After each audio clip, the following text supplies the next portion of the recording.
आमे किपरि नकारात्मक और चिंतामुक्त जीवन बंची परिबा आसंतु ए विषय एक कहानीटीए शुणा। दिनकर कथा जड़े युवक बौद्ध भिक्षु निज मनरे उठुथिबा नकारात्मक विचार पई बहुत चिंतित थिला। से चाहूथिले भी ता मनरे विभिन्न प्रकार विचार आसुथिला। ता स्वभाव भी बहुत चिड़चिड़ा हो जाइथिला। से कथा कथारे चिड़ी जाउथिला। अन्य मानक प्रति घृणा और ईर्षा भाव रखुथिला। लोकमानंकर विरुद्धरे खराब कथा कहूथिला एवं निज मनरे विभिन्न प्रकार कल्पना करुथिला। से तार एसबु खराब अभ्यास पई बहुत चिंतित होई पड़िथिला। से बहुत चेष्टा कला ता भितरु ए खराब अभ्यास गुड़ी को दूर करिबा पई, किंतु कौनसी उपाय काम कला नहीं। शेषरे से निज गुरुंक पाखकु जिबाकु निश्चय कला। गुरु जनक बहुत बुद्धिमान व्यक्ति थिले। युवक भिक्षुक जनक गुरुंकु पचारिले, गुरुदेव मु ए नकारात्मक चिंता सबकु मनरु किपरि दूर करिबि।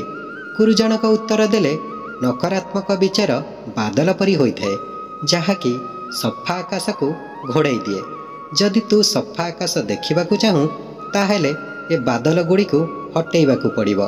ठीक एहीपरि जदि तू तो मनरु नकारात्मक विचार सबु दूर करिबाकु चाहुछु ताहेले सर्वप्रथमे तते नकारात्मक विचारर मूल कारण जानिबाकु पड़िबो एवं नष्ट करिबाकु पड़िबो। युवक भिक्षुक को गुरुंकर एकथा ठीक से बुझा पड़िला नहीं। तेणु से गुरुंक ठारु ए प्रसंगरे विस्तार भाव में बुझिबाकु चाहिला। सेतेबेले गुरु जनक गोटिए कहानी सुनाइबाकु आरंभ कले। दिने जड़े व्यक्ति गोटिए जंगल बाट दे जाउथिला। से रास्तारे गोटिए साप देखिला। सापटी को देखि व्यक्ति जनक डरीगले और सेठारु दौड़ीबाकु लगिले। दौड़ुथिबा बेले एक पत्थर रे झुंटी पड़िले एवं से सहीठारे पड़ीगले। व्यक्ति जनक बहुत क्षत विक्षत होइगले। जेतेबेले से उठिकी पछकु चाहिले देखिले जे सेठारे कौनसी साप नथिला। साप भली देखा जाउथिबा खंडे काठ थिला, जहाँकि रास्तारे पड़िथिला।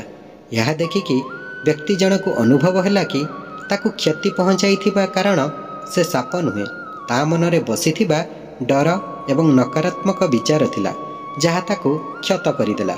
कहानीटी शेष करी गुरु जनक से युवक भिक्षुक को कहिले, मनर नकारात्मक विचार एही सर्प परि अटे, जहा तो चिंतार मूल कारण नुहे।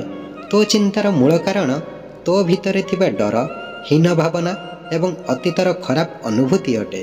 तेणु निज भितरे दया भावना रखी आमे अधिक सकारात्मक और संतुष्ट जीवन बंची परिबा।